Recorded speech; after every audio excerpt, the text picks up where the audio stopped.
Yeah, it is. I felt it right in the middle when they're coming down the middle of it. And that's called evaporation board? Evaporation Cooler. Wow.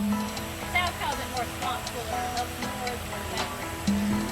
So when it rained for 5 days and it didn't have the sunshine. Okay. So those may stick enough or may not stick enough. So what we're doing is putting some worm feed on them, and feeding them heavily and giving them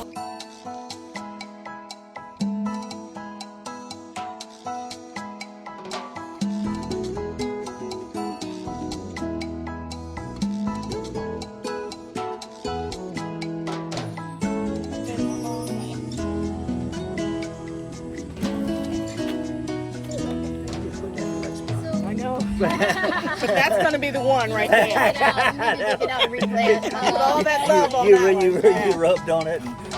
Make sure you call that one Put our Marsha. names on it and see what works.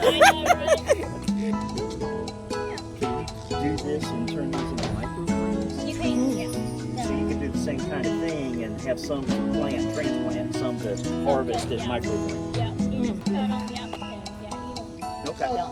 Yeah, so Just sprouts little are sprouts. when, sprouts, they don't have true leaves on them. Microgreens, they have true leaves.